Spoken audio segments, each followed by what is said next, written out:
Hello everyone, welcome to library academy. जैसे कि आपको पता है केबीएस और एनबीएस का अभी फॉर्म फिलअप हो ही रहा है। इसी बीच एक नया अपडेट आया है, नोटिफिकेशन आया है केबीएस और एनबीएस रिक्रूटमेंट वेबसाइट पे।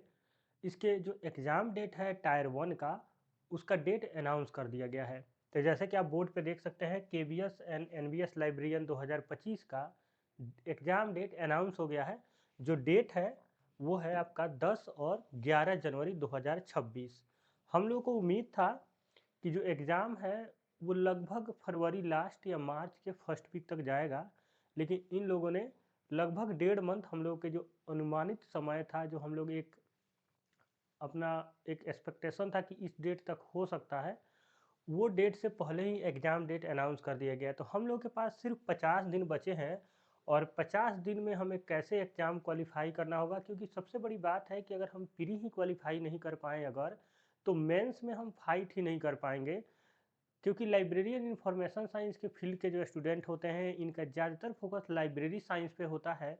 इस केस में जो GK, GS, math, reasoning, Hindi, English और करंट अफेयर और कंप्यूटर, ये जो पोर्शन है उनके पास तो चलिए रीजनिंग और कंप्यूटर में फिर भी सहूलियत होती है, लेकिन जो मैथ है, लैंग्वेज है, उसको कमांड करना थोड़ा सा मुश्किल हो सकता है जो बच्चे पहले से नहीं पढ़े हुए हैं।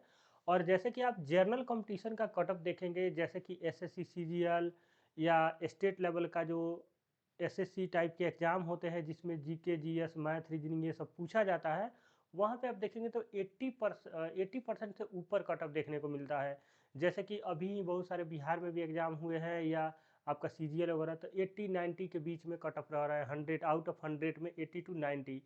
अब जो बच्चे ये सब जनरल कंपटीशन का प्रिपरेशन करते हैं और उनका मैथ, रीजनिंग वगैरह बहुत अच्छा होता है, और वो जब आएंगे एग्ज़ाम में तो ये ऑब्वियसली है कि आपके लिए मुश्किल खड़ा करेंगे। तो आपको ये तैयार करने के चलना होगा कि हमको 50 दिन में ऐसा स्ट्रेटजी बिल्डअप करना होगा कि हम लोग इस जितना भी हमें समय मिला है, इसी समय में हम लोग एग्ज़ाम क्वालिफाई कर पाएँ प्री, और उसके बाद हम लोग मेंस के लिए तो कर ही लेंगे, क्योंकि मैं मेंस में लाइब्रेरी इंफॉर्मेशन साइंस है और लाइब्रेरी साइंस के स्टूडेंट ज़्यादातर लाइब्रेरी साइंस शुरू से ही पढ़ते हैं, तो उनको ज़्यादा मेंस में प्रॉब्लम नहीं होगी। लेकिन अगर प्री में ही आउट हो जाएंगे तो ये उनके लिए मुश्किल हो जाएगी।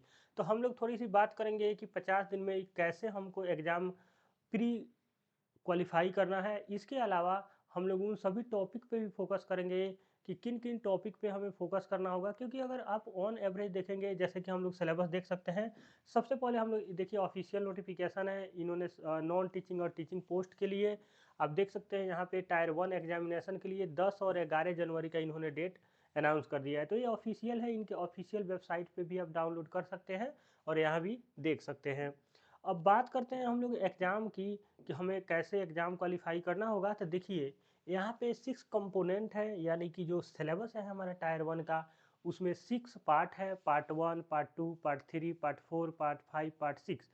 जैसे कि आप देख सकते हैं, general reasoning, numeric ability, basic computer literacy, general knowledge, language competency test यानी इंग्लिश, और हिंदी यानी कि language competency test one, modern Indian language. कहने का मतलब है कि आप मॉडर्न लैंग्वेज में अगर आप इंग्लिश लेते हैं तो आपका ये दोनों पोर्शन इंग्लिश हो जाएगा। अदरवाइज आप हिंदी या कोई अन्य लैंग्वेज लेते हैं तो आपको हिंदी और इंग्लिश दोनों में एग्ज़ाम देना होगा। जो नंबर ऑफ क्वेश्चन की हम लोग बात करें तो सभी ये जो 4 कंपोनेंट है, जैसे कि रीजनिंग की बात करें तो 20 क्वेश्चन आएंगे। आपका मैथमेटिक्स की बात की जाए तो 20 क्वेश्चन आएंगे। कंप्यूटर लिटरेसी में भी 20 क्वेश्चन आएंगे और आपका जनरल नॉलेज में भी 20 क्वेश्चन आएंगे। और सभी एक क्वेश्चन 3 मार्क्स के होंगे, तो इस तरह से 60-60 मार्क्स के आएंगे। लेकिन जो लैंग्वेज है इसमें 10-10 क्वेश्चन पूछे जाएंगे, ये 30-30 नंबर के होंगे। प्रीवियस हम लोग केवीएस 2023 या 2018 का सिलेबस को देखेंगे तो वहाँ पे सिर्फ जो हमारा एक ही एग्ज़ाम होता था और उसी से बच्चों को सिलेक्शन होता था, उसके बाद वो इंटरव्यू में सीधे पहुँचते थे। वहाँ पे मैथमेटिक्स का पोर्शन नहीं था। बाकी रीजनिंग और basic computer, general knowledge, language और ये दोनों हिंदी इंग्लिश ये था, पहले से भी ये वहाँ पे था। बस इस बार ये मैथ इंक्रीज कर गया है सिलेबस में। दूसरा चीज़ ये है कि सभी 10-10 नंबर के आते थे, तो यहाँ से 60 नंबर पूछे जाते थे। और फिर 120 नंबर का लाइब्रेरी साइंस पूछा जाता था। टोटल 180 नंबर का एग्जाम होता था, पहले की बात बता रहे हैं। अभी ये चीज़ बदल गई है, 300 नंबर का 100 क्वेश्चन आपको प्री में ही पूछा जाएगा, फिर अब अलग से मेंस होगा। मेंस में सिर्फ लाइब्रेरी एंड इंफॉर्मेशन साइंस से 60 क्वेश्चन ऑब्जेक्टिव रहेंगे, और ये 60 नंबर के होंगे, और 15 क्वेश्चन रहेंगे आपको, 10 क्वेश्चन रहेंगे 40 नंबर के सब्जेक्टिव में यानी डिस्क्रिप्टिव में। तो टोटल 100 नंबर का मेंस होगा, लेकिन आपको प्री पास करना ज़रूरी है। तो हमारे पास 2-3 उपाय है आप लोगों के लिए। पहले तो ये कि हमें कुछ सिलेक्टेड टॉपिक करना होगा, क्योंकि आप ऑन एवरेज देखेंगे 50 दिन का समय है, और 6 कंपोनेंट है, और 6 कंपोनेंट को आप भाग देंगे तो मुश्किल से आप देखेंगे 10 दिन भी नहीं आएगा, लगभग 9 दिन के आसपास ही, मतलब 8 दिन 9 दिन के ही आसपास लगभग आएगा ये। उसमें भी आपको 1-2 दिन कहीं न कहीं से डिस्टर्बेंस तो होगा ही, अपने मतलब किसी का शादी होगा, चाहे किसी के घर कुछ होगा, तो लगभग ये 7 से 8 दिन का एवरेज, ऑन एवरेज आपको एक सब्जेक्ट पे टाइम मिलेगा। तो इस इतने समय में क्या हम पूरे मैथमेटिक्स को पढ़ने चल दें, पूरा रीजनिंग को करें, पूरा लैंग्वेज को कमांड करने चलें, तो हम लोग फँस सकते हैं। उसके बाद जनरल नॉलेज में तो पक्का फँस जाएँगे, क्योंकि जनरल नॉलेज का मतलब है history, geography, polity, economics, physics, chemistry, bio, current affair. तो समझिए कितने सब्जेक्ट होते हैं। तो हम लोगों के पास सबसे बेटर तरीका ये है कि जो हाई स्कोरिंग पोर्शन है उसको हमको देखना होगा, हम लोग को उस टॉपिक को मार्क करना होगा और उसी पर फोकस करना होगा। इसके अलावा जो जनरल नॉलेज है उसमें भी हम लोग सेलेक्टेड टॉपिक को करेंगे, ताकि अगर क्वेश्चन वहाँ से आता है तो हम लोग यहाँ से 50% भी मार्क्स गेन कर लें। जैसे कि आपको पता है लाइब्रेरी एकेडमी पर कोर्सेस हम लोग चला रहे हैं, उसमें लाइब्रेरी साइंस और कंप्यूटर का पोर्शन पढ़ा रहे हैं। अभी हम लोग का कंप्यूटर चल रहा है, तो हमारे पास अगर आप जुड़ते हैं तो कंप्यूटर का आपका एक एक लेक्चर डेली होगा, और आपका कंप्यूटर उस दिन तक एक एक घंटा आप देंगे तो समय हो जाएगा, यानी कंप्यूटर को लेके आपको टेंशन नहीं है। तो ये 20 में से हम लोग 50 मान के चलेंगे, 50 प्लस करने का कोशिश करेंगे, और यहाँ पे हम लोग सिक्योर सिक्योर रहेंगे, क्योंकि ये पोर्शन से क्वेश्चन अगर आएंगे तो जाहिर सी बात है कि हम लोग अच्छे से अटेम्प्ट करेंगे, क्योंकि अच्छे से हम लोग पढ़ रहे हैं, तो ये पोर्शन में ज़्यादा दिक्कत नहीं होने वाली है। बात आती है ये रीजनिंग की। तो रीजनिंग में क्या है कि जो 2023 में पेपर हुए हैं उसमें 2 शिफ्ट में पेपर हुआ, और एनबीएस का भी 2 शिफ्ट में पेपर हुआ।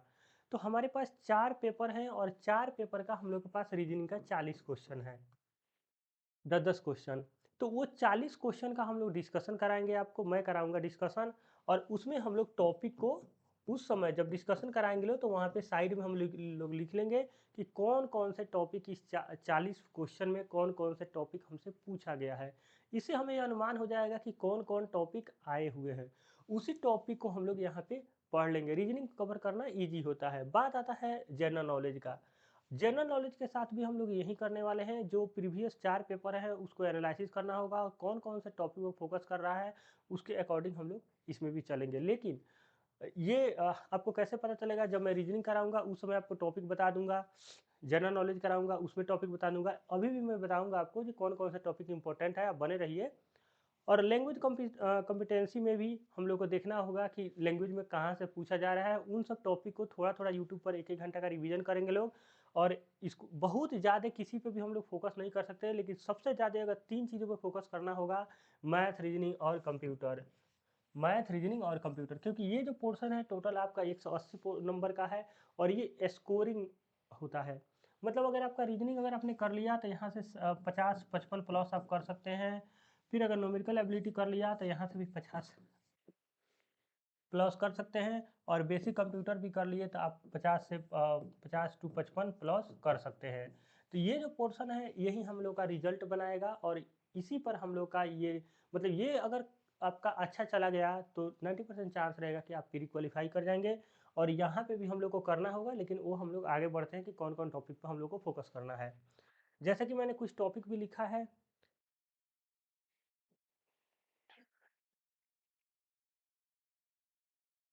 देखिए, जिन लोगों को कोर्स ज्वाइन करना है, लाइब्रेरी एकेडमी का कोर्सेस अवेलेबल है। अगर आप यूट्यूब पे देख रहे हैं तो आप ज्वाइन करके अपना प्रिपरेशन स्टार्ट कर सकते हैं। देखिए, रीजनिंग में जो इन्होंने पूछा था उसमें टॉपिक है, जैसे रीजनिंग में verbal and non verbal reasoning. इसमें आपको पेपर जब हम सोल्व करेंगे तो उसमें भी हम लोग देखेंगे। एनालॉजी है, कोडिंग डिकोडिंग है, क्लासिफिकेशन है, सीरीज है, अल्फ़ाबेट, जैसे कि बताइए नेक्स्ट नंबर क्या होगा, इस तरह से ब्लड रिलेशन है, डायरेक्शन और पजल पूछा गया था। तो ये टॉपिक हमारे लिए इंपॉर्टेंट होगा। उसके बाद अगर न्यूमेरिकल मतलब मैथमेटिक्स की हम लोग बात करें तो सिंपल जैसे नंबर सिस्टम होता है जिसमें सिंप्लीफिकेशन होता है, अप्रोक्सीमेशन होता है, ये टॉपिक है। फिर परसेंटेज, प्रॉफिट लॉस और डिस्काउंट जो एक ही साथ हम लोग बेसिकली एक परसेंटेज एक टॉपिक हो गया, प्रॉफिट एंड लॉस एक हो गया, डिस्काउंट हम लोग प्रॉफिट लॉस के साथ ही पढ़ते हैं। फिर आ जाता है रेशियो प्रोपोर्शन, फिर आता है time work and pipe and system एक साथ पढ़ा जाता है, और टाइम स्पीड डिस्टेंस भी एक साथ पढ़ा जाता है। सिंपल इंटरेस्ट एंड कंपाउंड और एवरेज टॉपिक है। तो ये आपका मेन न्यूमेरिकल एबिलिटी का टॉपिक है और यहीं से क्वेश्चन पूछा जाएगा। देखिए 20 क्वेश्चन पूछना है, तो ऐसा नहीं है कि आपका एडवांस तो नहीं है, क्योंकि न्यूमेरिकल एबिलिटी में एडवांस मैथ नहीं पूछा जाता है, तो एडवांस मैथ आपको नहीं पढ़ना है। तो ये टॉपिक आपको कैसे कवर करना है, आप यूट्यूब पे जाइए, कोई भी जैसे कि बहुत सारे टीचर हैं, उनका किसी का भी रेशियो प्रोपोर्शन का टॉपिक देख लीजिए, उससे 5-10 क्वेश्चन लगा लीजिए, ताकि बेसिक अंडरस्टैंडिंग हो जाए, ताकि आप एग्जाम में जाएँ तो आप प्रॉपर अटैम्प्ट कर पाएँ। तो एक एक करके टॉपिक को आपको कवर करना होगा, एक एक टॉपिक डेली बेसिस पे, तो ये चीज़ें हो जाएगी। फिर भी हम लोग देखिए पहले तो मैथ पूछा नहीं जाता था, लेकिन केवीएस एग्जाम में अन्य एग्जाम में मैथमेटिक्स पूछा गया है, तो उसके पेपर को हम लोग सोल्व करने का, और 50 क्वेश्चन को एटलीस्ट चाहेंगे हम लोग कि एग्जाम के पहले 50 क्वेश्चन सोल्व करके हम लोग जाएँ, तो वो भी मैं कराऊँगा। उसके बाद आता है कंप्यूटर लिटरेसी। तो देखिए कंप्यूटर लिटरेसी पे तो आपको सोचना नहीं है, क्योंकि इसको मैं पढ़ा रहा हूँ, तो यहाँ से जैसे कुछ लेक्चर यूट्यूब पे भी मैंने डाला है और ऐप पर तो अवेलेबल है, आप देखेंगे आपको पता चल जाएगा कि किस लेवल का हम लोग पढ़ रहे हैं। तो कंप्यूटर लिटरेसी में बेसिक फंडामेंटल है, ऑपरेटिंग सिस्टम विंडो लाइनक्स वगैरह है, MS office, MS excel, PPT, internet और नेटवर्किंग और ईमेल पढ़ना है। तो हालांकि ये लिखा कम गया है, लेकिन कंप्यूटर इस बार से ज़्यादा बढ़ गया है, मतलब पहले 10 नंबर का आता था, अब 20 नंबर का आएगा, तो हम लोग का टॉपिक भी एक्सपेंड होगा। एक चीज़ और है कि केवीएस ने ऑफिशियल सिलेबस जारी नहीं किया है, लेकिन प्रीवियस जो जो पहले केवीएस का 2023 में पेपर हुए थे, उस समय ये सिलेबस जारी किया गया था कंप्यूटर को लेके, तो वही सिलेबस मैंने अभी तक यहाँ पे लिखा है। उसके बाद हम लोग के पास आएगा जनरल नॉलेज। जनरल नॉलेज में आप देखिए करंट अफेयर एक अपने आप में ह्यूज होता है, तो आप ये क्या कीजिएगा कि जो भी मतलब मंत्रालय है उसको पढ़ लीजिएगा, खेल से पढ़ लीजिएगा, जो भी अवार्ड दिए जाते हैं मतलब गेम में, उसको पढ़ लीजिएगा। और थोड़ा बहुत आप मतलब एजुकेशनल जैसे एनईपी वगैरह में कुछ डेवलपमेंट हुआ है उसको पढ़ लीजिएगा, न्यू एजुकेशन पॉलिसी वगैरह में, बाकी छोड़ दीजिएगा। इंडियन हिस्ट्री एंड ज्योग्राफी की बात करें तो हिस्ट्री में आपको देखिए 2-3 चीज़ें पढ़ना होगा। एक तो मॉडर्न हिस्ट्री देख लीजिएगा, मॉडर्न हिस्ट्री ही देखिएगा आप। एंशियंट और मेडिवल में मत जाने लग जाइएगा, नहीं तो आपका टाइम पूरा वेस्ट हो जाएगा और पता नहीं पूछेगा कि नहीं पूछेगा। ज्योग्राफी में 2-3 टॉपिक है। ज्योग्राफी में जैसे कि आप रिवर पढ़ लीजिएगा, फिर से रिवर के अलावा जैसे मतलब कि सबसे बड़ा झील क्या है पढ़ना होता है हम लोग को, झील, पठार वगैरह ये सब पढ़ लीजिएगा। इसके अलावा जनगणना पढ़ लीजिएगा, ज्योग्राफी में ही हम लोग पढ़ते हैं जनगणना, यानी सेंसस 2011 का सेंसस पढ़ लीजिएगा। और इसका मतलब एक एक टॉपिक भी मैं आपको बता दूंगा, जैसे क्वेश्चन हम लोग देखेंगे तो उससे और थोड़ा सा क्लियर हो जाएगा, लेकिन अभी आपको फिलहाल बता देता हूँ कि रिवर पढ़ लीजिएगा, सेंसस पढ़ लीजिएगा, और इसके अलावा आप मिट्टी के बारे में थोड़ा सा पढ़ लीजिएगा। और थोड़ा सा हम लोग का जो नॉर्थ ईस्ट स्टेट है ना, उसके राजधानी पढ़ लीजिएगा। नॉर्थ ईस्ट जो स्टेट है, उस स्टेट का आप कैपिटल जरूर पढ़िएगा। फिर से अभयारण्य और नेशनल पार्क पढ़िएगा। ठीक, अभयारण्य और नेशनल पार्क मतलब राष्ट्रीय उद्यान। ठीक, ये पढ़ लीजिएगा, आपको ज्योग्राफी में उससे छोड़ दीजिएगा। उसके बाद हम लोग इंडियन पॉलिटी की बात करते हैं, तो इंडियन पॉलिटी अपने आप में बहुत बड़ा है, लेकिन आपको 1 से लेके 51 तक आर्टिकल पढ़ना है। आर्टिकल 1 से 51 तक पढ़ना है। उसके बाद बेसिक कॉन्स्टिट्यूशन का फॉर्मेशन, जो बेसिक पॉलिटी में हम लोग पढ़ते हैं, फॉर्मेशन ऑफ कॉन्स्टिट्यूशन। तो फॉर्मेशन ऑफ कॉन्स्टिट्यूशन में हम लोग ये पढ़ते हैं कि बताइए कि कौन से बैठक हुई थी, कब कब बैठक हुई थी, वो सब थोड़ी सी पढ़नी होती है। फिर 1 से लेकर 51 तक आर्टिकल पढ़िएगा। उसके अलावा जो हमारे राष्ट्रपति हैं, राष्ट्रपति और राष्ट्रपति के अलावा प्रधानमंत्री, फिर आपका कैग आता है, कैग, और इलेक्शन कमीशन आजकल बहुत ज़्यादा ईसी यानी इलेक्शन कमीशन बहुत ज़्यादा न्यूज में है, तो इन सब का आपको आर्टिकल पढ़ना होगा। मतलब राष्ट्रपति, प्रधानमंत्री, और फिर से इमरजेंसी का भी आर्टिकल जो पढ़ना होता है, इमरजेंसी कैसे लगता है, कौन से आर्टिकल के तहत, तो वो सब आर्टिकल पढ़ लीजिएगा। और 1 से 50 तक का आर्टिकल, 51 तक आर्टिकल पढ़िएगा, 1 से 51 तक का आर्टिकल पढ़ना है। इसके अलावा आपका राष्ट्रपति, प्रधानमंत्री, कैग, इलेक्शन कमीशन और इमरजेंसी, इतना ही आर्टिकल पढ़िएगा, ज़्यादा आपके पास समय नहीं है। उसके बाद इकोनॉमिक्स की बात करेंगे तो पंचवर्षीय योजना पढ़ लीजिएगा, पंचवर्षीय योजना, ठीक है, पंचवर्षीय योजना पढ़िएगा। इसके अलावा मतलब ये ज्योग्राफी में पढ़ना होता है, जैसे खरीफ फसल वगैरह कि कौन खरीफ फसल है कौन नहीं है, तो वो सब आप थोड़ा सा देख लीजिएगा। इकोनॉमी में सिर्फ पंचवर्षीय योजना पढ़ लीजिएगा, थोड़ा सा बुक पढ़ लीजिएगा कि जैसे कुछ इंपॉर्टेंट जो बुक है इकोनॉमिक्स में वो पढ़ लीजिएगा। और इससे कोई इकोनॉमी से जो अभी जैसे भारत सरकार ने बजट पेश किया वगैरह है, बजट वगैरह से अभी जो लेटेस्ट बजट है, ये बजट वगैरह से पढ़ लीजिएगा, ज़्यादा नहीं पढ़िएगा, नहीं तो टाइम नहीं है। इंपॉर्टेंट डेट और इवेंट पे जो भी इंटरनेशनल कुछ डेट होते हैं उसको मतलब करंट अफेयर में दिया रहता है, वहाँ से पढ़िएगा। अवार्ड और ऑनर्स में आपको अवार्ड वहीं जो मतलब खेल के फील्ड में अवार्ड, स्पोर्ट एंड टूर्नामेंट जो हो रहे हैं अवार्ड में, जैसे बुकर प्राइज हो गया, या भारत में जो जैसे साहित्य पुरस्कार होता है या फाल्के पुरस्कार होता है, तो ये सब पुरस्कार जो होते हैं उसको आपको पढ़ना होगा। एनईपी सिलेबस में तो दिया नहीं है, लेकिन मैं आपको सजेशन करूंगा एनईपी 2020 से रिलेटेड कुछ इन्फॉर्मेशन होगा इंपॉर्टेंट इसके स्ट्रक्चर से लेके या जो भी डेवलपमेंट है वो आप पढ़ लीजिएगा। हालांकि बताने के लिए मैंने बहुत कुछ बता दिया, लेकिन फिर भी बहुत शॉर्टकट कर दिया, ठीक है। तो ये पढ़ लीजिएगा। बाकी ना मैं क्या करूँगा कि जैसे इसका क्वेश्चन कराऊंगा ना प्रीवियस ईयर का, तो थोड़ा सा आइडिया लगेगा कि किस मोड में एग्जामिनर सोचता है केवीएस वगैरह। हालांकि इस बार सीबीएसई ले रहा है तो थोड़ा सा एग्जाम बॉडी भी अलग है। जनरल इंग्लिश में व्याकरण, पर्यायवाची, विलोम, शुद्ध, मुहावरे, ज़्यादा आप लैंग्वेज पे फोकस मत कीजिएगा, लेकिन हाँ मेन टॉपिक जरूर कर लीजिएगा, ठीक है। इसके भी क्वेश्चन हम लोग देख लेंगे। तो ये था हमारा थोड़ा सा आपको मतलब कि थोड़ा सा छांट रहा था मैं सिलेबस में कि आपको क्या चीज़ नहीं करना है। तो 50 दिन का समय है, कम समय है, तो आपको उसी में आपको प्रिपरेशन करना है। तो आई होप आपको समझ में आया होगा। फिर भी अगर कोई डाउट है तो आप हमसे पूछ सकते हैं। दूसरी बात ये भी है कि जो मैथ रीजनिंग है उसके इंडिविजुअल टॉपिक को आपको यूट्यूब पे सर्च कीजिए और एक एक करके कीजिए, ठीक है। कोई मतलब आप इस समय पैनिक मत होइए, आपके पास कम समय है, इसीलिए आप थोड़ा सा धैर्य रख के, उम्मीद रख के, और थोड़ा सा मोटिवेट ही रहना पड़ता है।